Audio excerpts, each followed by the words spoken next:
It's cold. Cold, and yet no windows are open. The only sound is the rustling of leaves outside the windows. I sit here, in the corner of a small closet dimly lit with candlelight. I'm not sure how I got here, or where I am, except the fact that it's familiar. Strangely familiar, yet I know that at this very moment, if I walked out that door, I had no idea where I was going. But none of that matters anyway, if I'm not going back out there again. After all, that's why I'm in here, isn't it? Enough of this useless thinking. I must focus on what's important. I stand up, searching the closet shelves for anything that might tell me of this place. Holding up the candle to each level, I find nothing. Nothing but dust and spiders. I turn around and am shocked to see that now the door is open. I rub my eyes and look harder, for it may be just a trick of the dark, but no, it's open alright, and I shiver as a gust of wind blows into the small room. In a second, I plunge into darkness and I drop the candle, my heart pounding. I wait, expecting the worst. But there is nothing more. I step out into the hallway, facing nothing but a wall. It's different out here. There's carpet on the floor, and accompanying the leaves is the tick-tock of a clock. It's still cold, and every part of my body is telling me to stay put, but I can't stay here forever, especially now that I'm out of the closet. I turn to go right, and very slowly I start walking. The floor bends and creaks as if it's going to break at any second. A sudden shiver runs down my back, and at the end of the hallway suddenly seems unwelcoming.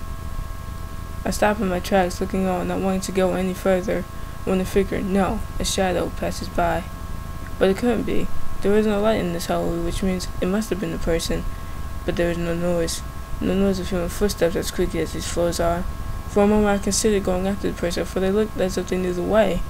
But then at that moment came another gust of wind, a wind that blew hot, soft, and heavy at the same time, a wind that seemed to carry evil itself.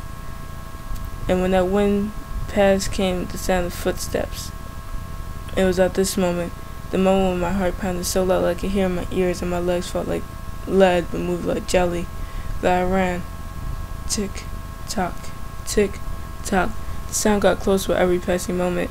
I could feel my temperature rising and salty drops of water running down my face. The sound of the second hand wasn't the only thing getting closer.